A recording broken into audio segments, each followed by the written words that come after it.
Hi friends, welcome back to our channel. అందరూ ఎలా ఉన్నారండి?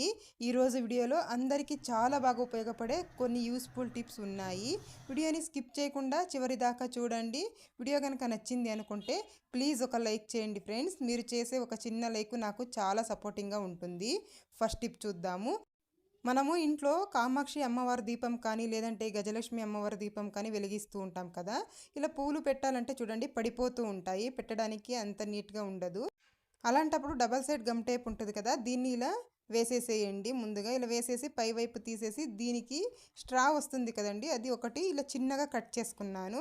కట్ చేసేసుకొని దీన్ని ఇలా అతికించేసుకోవాలి. డబల్ సైడ్ గమ్ టేప్కి ఇలా అతికించేసామంటే మనం తీసేదాకా పువ్వు అనేది అస్సలు పడిపోదు. ఇలా ఒక పువ్వు అనే కాదండి, ఇలా రెండు పువ్వులు కూడా ఇలా జాయింట్ చేసి పెట్టేయచ్చు. చూడండి ఎంత నీట్గా కనిపిస్తుందో. మనకి ఎలా కావాలో డెకరేట్ చేసుకోవచ్చు. ట్రై చేసి చూడండి. నెక్స్ట్ టిప్ చూద్దాం. ఇలా శారీకి కుచ్చులు ఉన్నప్పుడు ప్లీట్స్ పెట్టుకోవడం కష్టంగా ఉంటుంది కదండి. అలాంటప్పుడు ఇలా చేసి చూడండి, చాలా ఈజీగా అయితే పెట్టేసుకోవచ్చు. చూడండి ఇలా పెట్టాలంటే చాలా కష్టంగా ఉంటుంది. అలాంటప్పుడు ఏం చేస్తారంటే చూడండి, శారీని కాస్త ఇలా ఫోల్డ్ చేయాలి. ఈ కుచ్చులు అనేవి లోపలికి వెళ్ళేటట్టు ఇలా ఫోల్డ్ చేసేసేయాలండి. ఇలా చేసి కనుక మనము ఇలా ప్లీట్స్ పెట్టుకున్నాం అనుకోండి, చాలా ఈజీగా పెట్టేసుకోవచ్చు. ఇలా పెట్టేసిన తర్వాత చూడండి మొత్తం ఇలా పట్టేసుకొని ఇక్కడ వదిలేసామంటే నీట్గా వచ్చేస్తాయండి. ఒకసారి ట్రై చేసి చూడండి. ఎప్పుడైనా మీకు కష్టంగా ఉంది అన్నప్పుడు ఇలా ట్రై చేసి చూడండి. నెక్స్ట్ టిప్ చూద్దాము. కొన్నిసార్లు బ్లౌజుకి ఫ్రంట్ నెక్ అనేది ఎక్కువగా పెట్టేసి ఉంటారు కదా. అలా పెట్టడం వల్ల మనకి ఏమవుతుంది అంటే షోల్డర్ జారిపోవడము, అలాగే ఇబ్బందిగా ఉంటుందండి వేసుకునేటప్పుడు. అలాంటప్పుడు ఇదొక చిన్న టిప్ అయితే ఫాలో చేసి చూడండి. ఒక సేఫ్టీ పిన్ తీసేసుకొని ఇక్కడ కొద్దిగా ఒక 1 ఇంచ్ దూరంలో ఇలా వేసేసుకోవాలి. ఇలా పిన్ పెట్టేసిన తర్వాత కనుక మనం ఉక్స్ పెట్టుకున్నట్లయితే షోల్డర్ జారకుండా ఉంటుంది, అలాగే ఫ్రంట్ నెక్ కూడా తగ్గుతుందండి. ట్రై చేసి చూడండి, ఇది కూడా చాలా బాగా యూజ్ అవుతుంది. అంతేకాదండి చూడండి, ఇలా నడుములో కూడా ఒక్కొక్కసారి లూజ్గా ఉంటుంది కదా బ్లౌజు. అలాంటప్పుడు ఏం చేస్తారంటే ఇక్కడ పిన్ పెట్టేసేయాలి.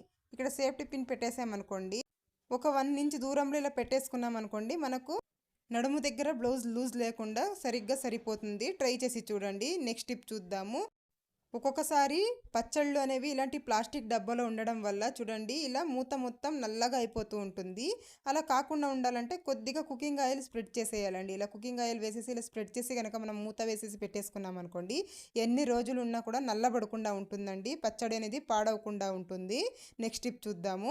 ఇలాంటి బ్రాస్ది మురుకులు చేసే రోల్ ఉంటుంది కదండి, ఇదైతే మనం వాష్ చేసి పెట్టినా కూడా వెంటనే నల్లగా అయిపోతూ ఉంటుంది, అలాగే మురికిగా అయిపోతూ ఉంటుంది. ఇది కడగాలంటే పెద్ద ప్రాసెస్ అండి. అందువల్ల ఏం చేస్తారండి, ఇది యూస్ చేసిన తర్వాత నువ్వు శుభ్రంగా వాష్ చేసేసి ఇది ఆరబెట్టేసేయాలండి. డ్రై అయిపోయిన తర్వాత ఇలా ఒక పాలిథిన్ కవర్ తీసేసుకోవాలి. పాలిథిన్ కవర్లో ఇలా పెట్టేసి మనము టైట్గా ఎయిర్ వెళ్లకుండా టైట్గా ఇలా ముడి వేసేసుకోవాలండి. ఇలా నీట్గా వీడియోలో చూపించిన విధంగా ఇలా ముడి కనుక వేసేసి పెట్టుకున్నాం అనుకోండి, ఎన్ని రోజులు ఉన్నా కూడా నల్లబడకుండా ఉంటుంది. అలాగే దుమ్ము కూడా పట్టకుండా ఉంటుంది. మనకి ఎప్పుడు కావాలో అప్పుడు తీసి మనము యూస్ చేసుకోవచ్చు. ట్రై చేసి చూడండి, యూజ్ అవుతుంది అనుకుంటే. నెక్స్ట్ టిప్ చూద్దాము. దోసపిండి అండి. దోసపిండి కానీ ఇడ్లీ పిండి కానీ ఇప్పుడు ఎండాకాలం కదా, తొందరగా పుల్లగా అయిపోతూ ఉంటుంది. ఫ్రిడ్జ్లో పెట్టినా కూడా పుల్లగా అయిపోతూ ఉంటుంది. అలా కాకుండా ఉండాలంటే తమలపాకు ఉంటుంది కదండి, ఒక తమలపాకుని ఇందులో ఉంచేసేయాలి. ఇలా పెట్టేసి మనము మూత పెట్టేసి పెట్టేసుకున్నాం అనుకోండి, ఫ్రిడ్జ్లో పెట్టేసుకున్నాం అనుకోండి, ఎన్ని రోజులు ఉన్నా కూడా పుల్లగా అవ్వకుండా ఉంటుంది. మనకు ఎప్పుడు కావాలో అప్పుడు తీసి మనము యూస్ చేసుకోవచ్చు. మీకు యూజ్ అవుతుంది అనుకుంటే ట్రై చేసి చూడండి. నెక్స్ట్ టిప్ చూద్దాము. ఇలా మనము టీ పౌడర్ తెస్తూ ఉంటాం కదా, టీ పౌడర్ ఒక బాక్స్లో వేసేసుకున్న తర్వాత దీనైతే మనము పడేస్తూ ఉంటాము. అలా కాకుండా దీన్ని ఇలా కూడా యూస్ చేసుకోవచ్చు. చూడండి ముందుగా ఇలా అయితే నేను మొత్తం ఇలా 4 సైడ్స్ కూడా ఇలా లోపలికి అనేసుకున్నాను. తర్వాత దీన్ని మనము చాలా బాగా ఉపయోగించుకోవచ్చు.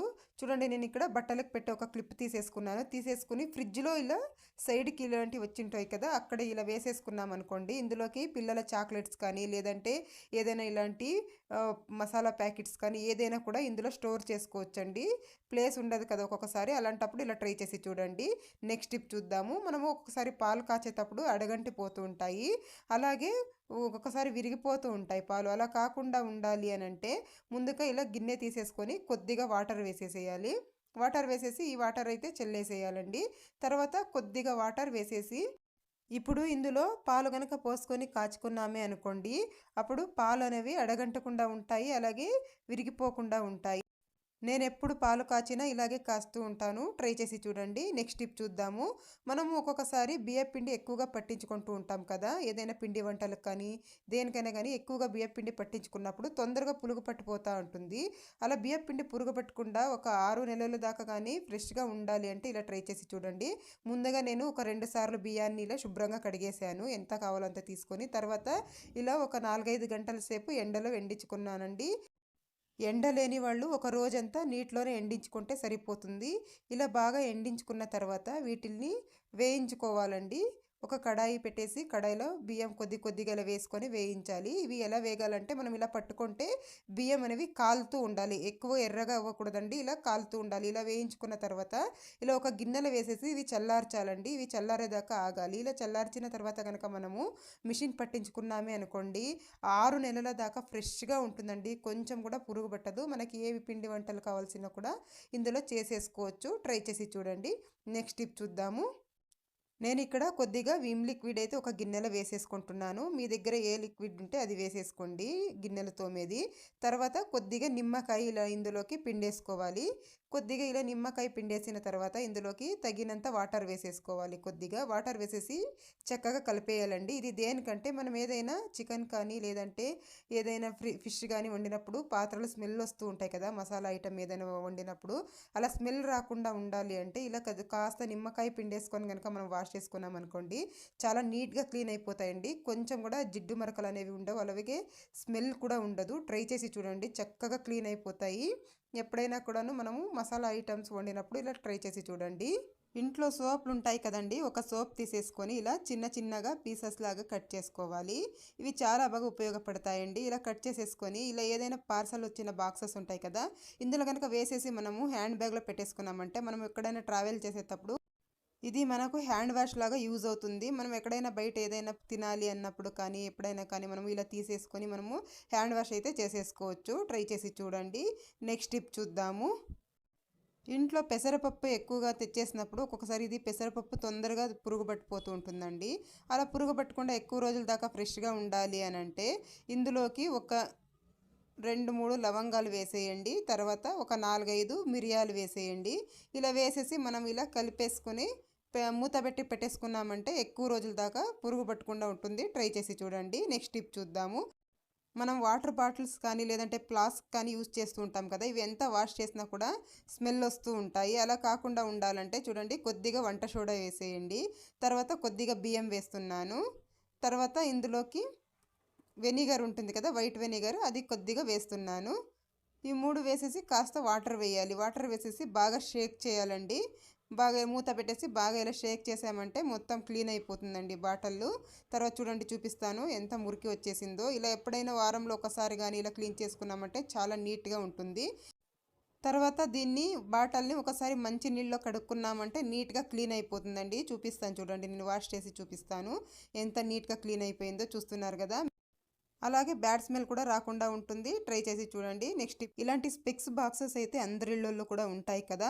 ఎక్స్పైర్ అయిపోయినప్పుడు ఒక 1 ఇయర్కి ఒకసారి అలా స్పెక్స్ అయితే మారుస్తూ ఉంటాము. ఈ బాక్సులని మనం వేస్ట్ అని పడేస్తూ ఉంటాం. అలా కాకుండా వీటిల్ని కూడా రీయూజ్ అయితే చేసుకోవచ్చండి. రకరకాలుగా యూజ్ చేసుకోవచ్చు దీన్ని. చూడండి మనము ఇంట్లో ఇలా పప్పీ క్లిప్స్ అయితే ఉంటాయి కదా, వీటిల్ని ఎక్కడంటే అక్కడే పడేస్తూ ఉంటాము.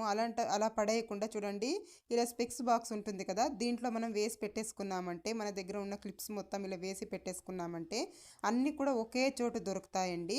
మనకి ఎప్పుడు కావాలో అప్పుడు తీసి యూస్ చేసుకోవచ్చు. ఇది ఎలాగో వేస్ట్ అని పడేస్తూ ఉంటాం కాబట్టి ఇలా కూడా మనము రీయూజ్ అయితే చేసుకోవచ్చు. మనకు క్లిప్స్ ఎదుక్కొనే పని లేకుండా అన్నీ కూడా ఒకే చోట దొరుకుతాయి. ఇలాంటి సిజర్స్ ఉంటాయి కదా, మనం పాల ప్యాకెట్లు అలాగే ఏదైనా కట్ చేసుకోవడానికి కిచెన్లో అయితే యూస్ చేస్తూ ఉంటాము.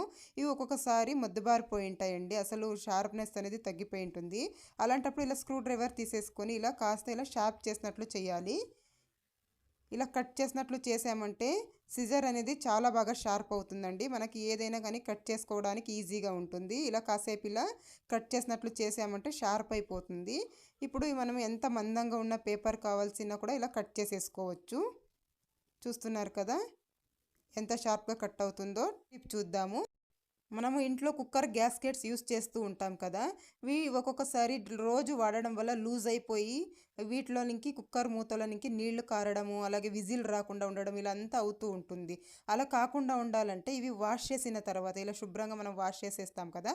వాష్ చేసిన తర్వాత ఇలా ఫ్రిడ్జ్లో ఇలా ఫ్రెష్ రూమ్ అని ఒకటి ఉంటుంది కదండి, ఇందులో పెట్టేసుకోండి. ఇందులో పెట్టేసి మనం ఎప్పుడైతే యూస్ చేస్తామో అప్పుడు తీసి యూస్ చేసుకున్నట్లయితే వాటర్ లీక్ అవ్వకుండా ఉంటుంది. నెక్స్ట్ టిప్ చూద్దాము. చూడండి, డోర్ మ్యాట్లు కనుక మనం ఉతకాలి అంటే చాలా కష్టంగా ఉంటుంది. ఎందుకంటే ఇవి చాలా మురికిగా అయిపోయి ఉంటాయి కాబట్టి వీటిని ఈజీగా కష్టపడకుండా ఈజీగా వాష్ చేసుకోవాలంటే ఒక సింపుల్ టిప్ అయితే ఫాలో చేసేసేయండి. ముందుగా ఒక బకెట్లో నీళ్లు తీసేసుకున్నాను. తర్వాత ఇందులోకి ఒక స్పూన్ కళ్ళుప్పు వేస్తున్నాను. తర్వాత వంట సోడా వేస్తున్నాను ఒక స్పూను. తర్వాత వెనిగర్ వేస్తున్నాను కొద్దిగా. వెనిగర్ వేసిన తర్వాత ఇందులోకి సర్ఫ్ వేస్తున్నాను ఒక 2 స్పూన్లు. మీ ఇంట్లో ఏ సర్ఫ్ యూస్ చేస్తే అది వేసేసుకోండి. తర్వాత ఒక షాంపూ వేసేస్తున్నాను. వేసిన తర్వాత ఇవి బాగా కలుపుకోవాలి. బాగా ఇలా కొద్దిసేపు ఇలా మిక్స్ చేసిన తర్వాత మ్యాట్లు మొత్తం ఇందులోకి వేసేయాలి. ఎన్ని మ్యాట్లు ఉంటే అన్నీ కూడా ఇలా వేసేసి ఒక 1 అవర్ పక్కన పెట్టేసేయాలి. ఇలా మొత్తం అన్నీ వేసేసి ఒక 1 అవర్ పక్కన పెట్టేసామంటే నీట్గా క్లీన్ అయిపోతాయండి. మనం కష్టపడే పని లేకుండా 1 అవర్ తర్వాత చూపిస్తాను చూడండి. చూస్తున్నారు కదా ఎంత మురికి అయితే వచ్చేసిందో. అసలు మనము ఉదికే పనే లేదండి వీటిల్ని. ఇలా నీటిలో వేసేసి కనుక మనము వేరే నీటిలో ఒక 2-3 సార్లు జాలించుకున్నాము అంటే అయిపోతుంది. చూస్తున్నారు కదా ఎంత మురికి వచ్చేసిందో చూడండి. ఇప్పుడు చూపిస్తాను. ఎక్కువ కష్టపడకుండా మనం ఇందులో బేకింగ్ సోడా, ఉప్పు, వెనిగర్ వేసాం కాబట్టి చాలా నీట్గా క్లీన్ అయిపోతాయండి. ఇలా కనుక మనము ఇంకొక 2 సార్లు ఇలా జాలించేసుకున్నామే అనుకోండి, మనం ఎక్కువ కష్టపడే పని లేకుండా ఇలా ఈజీగా క్లీన్ చేసేయచ్చు. చూడండి ఎంత నీట్గా క్లీన్ అయిపోయాయో నేను ఇక్కడ చూపిస్తాను. చూస్తున్నారు కదా ఎంత నీట్గా క్లీన్ అయిపోయాయో. ఇవి చూద్దాము. ఫ్రిడ్జ్లో ఒక్కొక్కసారి మనం ఎంత క్లీన్ చేసినా బ్యాడ్ స్మెల్ వచ్చేస్తూ ఉంటుంది కదా. అలాంటప్పుడు ఒక బౌల్ తీసేసుకొని అందులోకి కొద్దిగా ఆవాలు వేసేయండి. తర్వాత వాటర్ పోసేసి దీన్ని కనుక మనం ఫ్రిడ్జ్లో పెట్టేసామనుకోండి బ్యాడ్ స్మెల్ అనేది రాకుండా ఉంటుంది. దీన్ని మనం నైట్లో పెట్టేసి పొద్దున్నే లేవగానే తీసేస్తే సరిపోతుందండి. బ్యాడ్ స్మెల్ మొత్తం వెళ్ళిపోతుంది. ట్రై చేసి చూడండి. ఎప్పుడైనా కూడాను బ్యాడ్ స్మెల్ వస్తుంది ఫ్రిడ్జ్ అన్నప్పుడు ఇలా ట్రై చేసి చూడండి ఫ్రెండ్స్. ఇది కూడా చాలా బాగా యూజ్ అవుతుంది. నెక్స్ట్ టిప్ చూద్దాము. మనం ఒక్కొక్కసారి ఎండు ద్రాక్ష ఎక్కువగా తెచ్చేస్తూ ఉంటాం కదా. ఇవి నల్లబడిపోవడము అలాగే పురుగు పట్టడము ఇలా అవుతూ ఉంటుంది. అలా కాకుండా ఉండాలి అంటే చూడండి కొద్దిగా బియ్యం పిండి వేసేసి ఇలా బాగా ఇలా స్ప్రెడ్ చేసేయండి ద్రాక్షలకి మొత్తము. తర్వాత ఒక బాక్స్లో కానీ లేదంటే అదే కవర్లో కానీ ఇలా వేసేసి రబ్బర్ వేసేసి మనం ఫ్రిడ్జ్లోనైనా పెట్టొచ్చు, బయటైనా పెట్టొచ్చు. పురుగు పట్టకుండా ఉంటుంది అలాగే నల్లబడకుండా ఉంటుంది. ట్రై చేసి చూడండి. నెక్స్ట్ టిప్ చూద్దాము. కొంతమందికి ఫేస్ మీద కానీ చేతుల మీద కానీ అన్వాంటెడ్ ఎయిర్ అనేది ఎక్కువగా ఉంటుంది కదా. వాటిల్ని ఇంట్లోనే ఎలా ఈజీగా రిమూవ్ చేసుకోవాలో చూద్దాము. ముందుగా ఇక్కడ నేను కొద్దిగా గోధుమ పిండి తీసుకున్నాను ఒక స్పూను. తర్వాత అందులోకి చక్కెర వేస్తున్నానండి ఒక హాఫ్ స్పూను. తర్వాత ఒక పావు స్పూను పసుపు వేస్తున్నాను. తర్వాత ఇందులోకి పచ్చిపాలండి, పచ్చిపాలు వేసి బాగా మిక్స్ చేసేసుకోవాలి. ఈ వీడియోలో చూపించిన విధంగా ఇలా నీట్గా ఇలా మిక్స్ చేసేసుకోవాలి. ఇలా బాగా మిక్స్ చేసిన తర్వాత మీకు అన్వాంటెడ్ ఎయిర్ అనేది ఎక్కడెక్కడ ఉందో అక్కడ మొత్తం ఇలా నీట్గా స్ప్రెడ్ చేసేసుకోండి. ఇలా మొత్తం వేసిన తర్వాత చూడండి ఇది మొత్తం డ్రై అయిపోవాలి. డ్రై అయిన తర్వాత ఇలా ఆపోజిట్ వైపు ఇలా నీట్గా ఇలా రిమూవ్ చేసేసామంటే అన్వాంటెడ్ ఎయిర్ మొత్తం వెళ్ళిపోతుందండి. స్కిన్ కూడా చూడడానికి చాలా గ్లోయింగ్గా ఉంటుంది. ట్రై చేసి చూడండి. మనము ఆపిల్స్ తీసుకొస్తూ ఉంటాం కదా, తీసుకొచ్చినప్పుడు వీటిల్ని ఉత్తికే అలా వాటర్లో కడిగేసి తినేస్తూ ఉంటామండి. అలా చేయకూడదు. ఎందుకంటే ఈ ఎక్కువ రోజులు స్టోర్ ఉండడానికి కెమికల్స్ అయితే యూస్ చేసి ఉంటారు. అలా కాకుండా ఇలా ఒక గిన్నెలకు వాటర్ తీసేసుకోండి. దాంట్లోకి కొద్దిగా ఉప్పు వేసేసాను. తర్వాత కొద్దిగా పసుపు వేసేసాను. ఇవి 2 బాగా కలుపుకోవాలి. ఇలా బాగా కలిపేసిన తర్వాత ఉప్పు మొత్తం కరిగిపోయిన తర్వాత ఈ ఆపిల్స్ ఇందులో వేసేసి ఒక 10 నిమిషాలు వదిలేసేయాలి. వదిలేసి బాగా ఇలా రుద్దుతూ బాగా కడుక్కోవాలండి. ఇలా కనుక కడిగి పెట్టేసామంటే ఎప్పుడు కావాలో అప్పుడు తినేయచ్చు. మనం పిల్లలకు కూడా ఆపిల్స్ పెడుతూ ఉంటాం కదా. ఈసారి తెచ్చినప్పుడు ఇలా ట్రై చేసి చూడండి. ఇలా అన్నీ కూడా ఇలా వాష్ చేసి పెట్టేసామంటే ఎప్పుడు కావాలో అప్పుడు మనము కట్ చేసి తినేసేయచ్చండి. ట్రై చేసి నెక్స్ట్ టిప్ చూద్దాము. కొంతమందికి శారీ ఫోల్డింగ్ చేయాలంటేనే తలనొప్పిగా ఉంటుంది. అలా అసలు ఫోల్డ్ చేయడమే కష్టంగా ఉంటుంది. అలాంటప్పుడు ఏం చేస్తారంటే ఇలా ఒక అట్ల కర్ర ఉంటుంది కదండి, ఒకటి తీసేసుకోండి. తీసేసుకొని హోల్లోకి ఇలా పెట్టేసుకోవాలి. శారీని ఇలా పెట్టేసుకున్న తర్వాత చూడండి ఇలా వీడియోలో చూపించిన విధంగా ఇలా అట్ల కర్రకు మనం ఇలా చుట్టుకుంటూ వెళ్ళాలండి. చూడండి ఇలా నీట్గా ఇలా టైట్గా ఇలా చుట్టుకుంటూ వెళ్ళడం అంతే. ఇలా చుట్టుతూ ఉన్నామనుకోండి చాలా నీట్గా అయితే ఫోల్డ్ చేసుకోవచ్చు. ఎటువంటి శారీ కానివ్వండి మనం ఈజీగా అయితే మనము ఫోల్డ్ చేసేసుకో. ఎన్ని చీరలు ఉన్నా కూడా విసుగు లేకుండా మనము నిమిషాల్లో అయితే ఇలా ఫోల్డ్ చేసేయచ్చు. చూడండి, ఇలా నేను మొత్తం ఇలా ఫోల్డ్ చేసి చూపిస్తాను. ఎండింగ్లో అయితే ఇలా మొత్తం ఇలా చుట్టేసిన తర్వాత చూడండి, ఇలా ఎండింగ్లో ఇలా పెట్టేసుకోవాలి. తర్వాత ఈ అట్ల కర్రనైతే మనం తీసేయాలండి. దీంతో ఏం మనకి ఇక పని లేదు. ఇలా నీట్గా ఒకసారి మీరు ఫోల్డ్ చేస్తే మీకు అర్థమవుతుంది. తర్వాత ఇలా చిన్నగా ఇలా ఫోల్డ్ చేసుకోవడం అంతే. చూడండి ఎంత నీట్గా అయితే, ఎంత చిన్నగా అయినా కూడా మనం ఫోల్డ్ చేసేయచ్చు. ఇదండి ఇవాల్టి వీడియో. మీకు కనుక వీడియో నచ్చింది అనుకుంటే like, share and subscribe to my channel. Thank you for watching.